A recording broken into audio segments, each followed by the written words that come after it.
Halo semuanya, perkenalkan nama saya Octavia, program studi manajemen angkatan tahun 2018. Saya di sini akan menjelaskan tentang apa itu waralaba atau franchise. Waralaba atau franchise diatur dalam Peraturan Perundang-undangan Republik Indonesia Nomor 42 Tahun 2007. Pada pasal 1 nomor 1 berbunyi sebagai berikut. Hak kasus yang dimiliki oleh orang atau perseorangan, badan usaha terhadap sistem bisnis dengan ciri khas usaha dalam rangka memasarkan barang atau jasa yang telah terbukti berhasil dalam dapat dimanfaatkan dan digunakan oleh pihak lain berdasarkan perjanjian waralaba. Dan waralaba atau franchise itu mempunyai beberapa kriteria. Yang pertama itu memiliki ciri khas usaha. Yang kedua, sudah memberikan keuntungan. Yang ketiga, memiliki standar atas pelayanan dan barang atau jasa yang ditawarkan dibuat secara tertulis. Yang keempat, mudah diajarkan atau diaplikasikan. Yang kelima, adanya dukungan yang berkeseimbangan membangun. Yang keenam, hak kekayaan intelektual yang telah terdaftar. Dan perjanjian waralaba, yang pertama itu waralaba diselenggarakan berdasarkan perjanjian tertulis antara lainnya pemberi waralaba dan penerima waralaba tersebut. Dengan memperhatikan hukum yang terdapat di Indonesia yang harus ada dalam perjanjian. Waralaba paling sedikit terdapat pada pasal 5. Yang pertama adalah nama dan alamat para pihak pertama atau pihak kedua. Yang kedua, jenis kekayaan intelektual. Yang ketiga, kegiatan usaha. Jadi kegiatan usahanya tuh harus jelas gitu. Terus yang keempat, hak dan kewajiban para pihak yang pemberi waralaba maupun hak dan kewajiban pada yang penerima waralaba. Dan yang keenam, bantuan fasilitas bimbingan operasional, pelatihan, pemasaran yang diberikan kepada pemberi waralaba ke si penerima waralabanya ini. Jadi penerima waralabanya ini bisa kayak nanya gitu kapanpun dia butuh tentang franchise dia, kayak tentang bimbingan operasionalnya dan pelatihannya sebagai macamnya. Terus selanjutnya itu adalah wilayah usaha. Jadi nggak sembarangan kalau kita mau ngasih sebuah franchise ke orang, padahal di satu kota itu misalnya udah ada franchise, udah ada sebelumnya tuh udah ada yang beli franchise dia. Jadi sebelum kita menambah franchise-nya lagi, harus ditanyakan kepada franchise yang pertama atau sudah diatur dalam yang sebelumnya, sebelum mereka membuat perjanjian ini. Terus jangka waktu perjanjian. Jadi kayak biasanya tuh ada kayak beberapa tahun sekali perjanjiannya itu habis, terus lalu mereka akan kayak membuat kontrak lagi, membuat perjanjian ulang lagi untuk memperpanjang perjanjian waralaba tersebut. Terus yang selanjutnya, tata cara pembayaran imbalan. Jadi di dalam perjanjiannya itu sudah ada kayak berapa persen ke berapa persen untuk si penerima waralaba ataupun yang pemberi waralaba dari hasil keuntungan tersebut.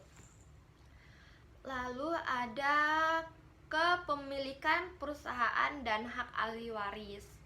Jadi misalnya perjanjiannya itu sudah habis gitu kan, udah habis kontraknya.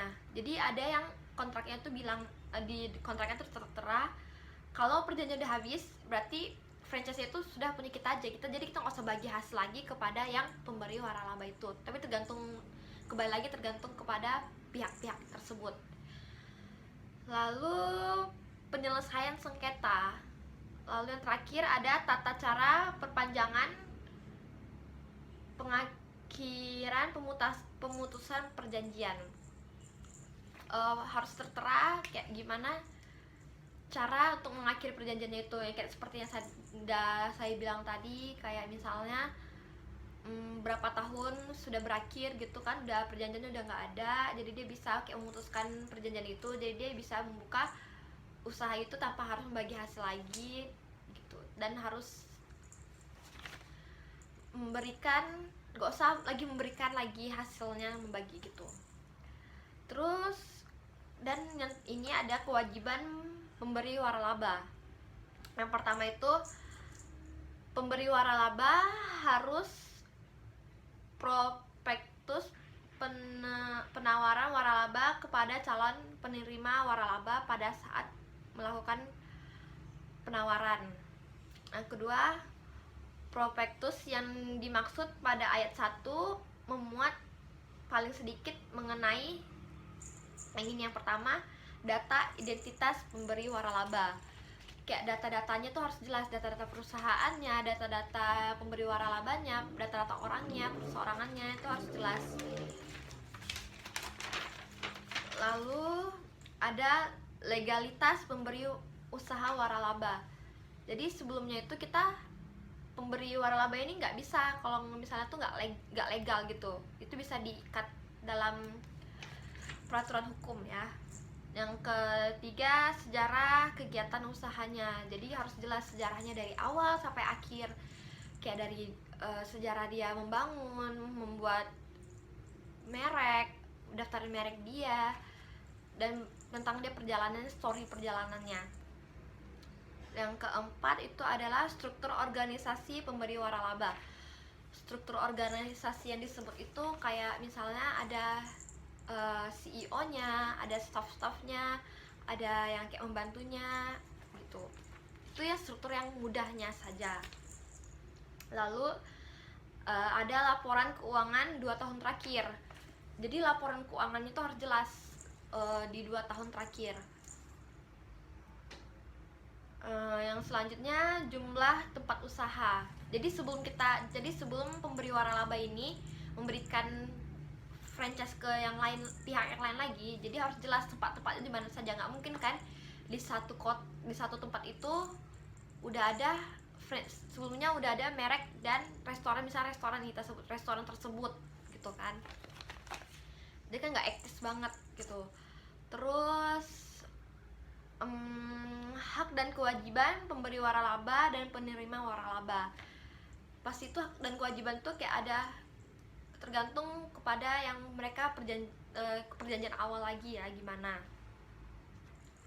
Terus pendaftaran, kayak nomor 1 itu pemberi waralaba harus wajib mendaftarkan prospektus penawaran waralaba sebelum membuat perjanjian waralaba dengan penerima waralaba. Jadi sebelumnya tuh, misalnya saya sebagai pemberinya, saya harus mendaftarkan prospektus saya untuk sebelum saya memberikan franchise saya itu kepada orang lain lagi gitu, biar jelas terdata gitu kan, biar legal di mata hukum.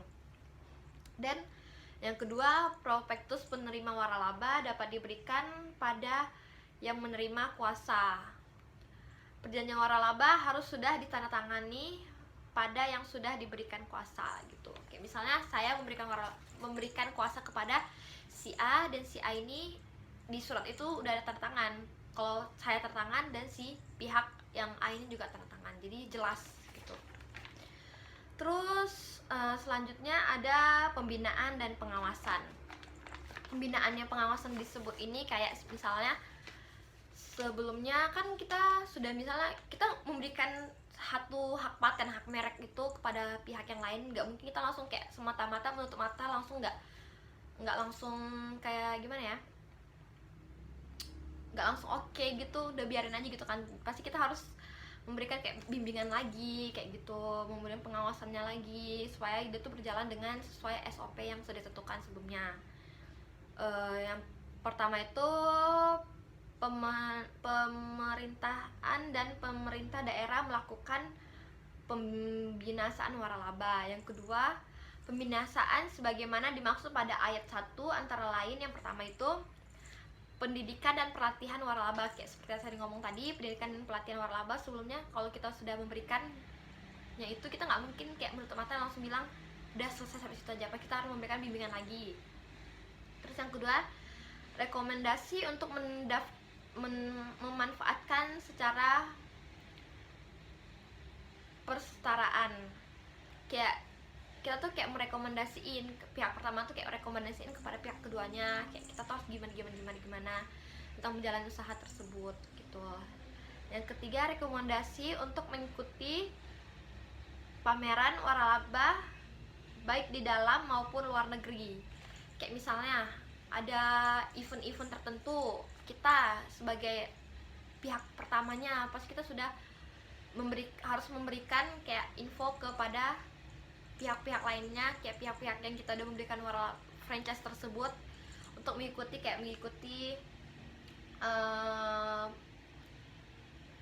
pameran tersebut gitu kan. Kayak pameran, kayak misalnya ada pameran nih, pameran makanan apa gitu di kota A, jadi kita bisa menginfoin ke penerima waralaba kita yang di kota A kalau di daerah ini tuh ada pameran, jadi kalian bisa ikut gitu loh. Kayak harus saling membantu, support gitu lah kan. Terus bantuan konsultasi untuk klinik bisnis, sama aja ya sebenarnya kayak tadi itu, kayak kita harus memberikan kayak konsultasi ke orangnya tuh, mau konsultasi gimana ya kalau misalnya ada kendala apa gimana gitu kan. Lalu penghargaan kepada pemberi waralaba lokal terbaik, kayak misalnya kita sebut misalnya geprek bensu gitu kan, misalnya di cabang di kota Batam gitu, dia tuh bagus banget di antara semua cabang-cabang yang penjualannya tuh yang meningkat, yang bagus, yang kurvanya bagus. Jadi kita harus kayak memberikan kayak satu penghargaan kepada dia biar dia makin semangat dan makin kayak merasa dihargain gitu ya kan. Terus ada yang terakhir itu bantuan perkuatan permodalan. Kayak sebelumnya misalnya kita buat perjanjian, kita buat di situ misalnya bantuan perkuatan permodalannya, seperti kita bilang kalau kita bantu dia gitu kan, kita bantu dia sebelum kita bantu dia buat modalin. Lalu nanti kalau misalnya dia udah bisnisnya udah berjalan lancar, nanti baru dia bisa lah balikin kayak berapa persen bayar ke kita gitu. Itu aja sih yang saya bisa jelaskan tentang franchise atau waralaba di hukum bisnis ini. Maaf bila ada kesalahan kata atau salah penjelasan. Terima kasih.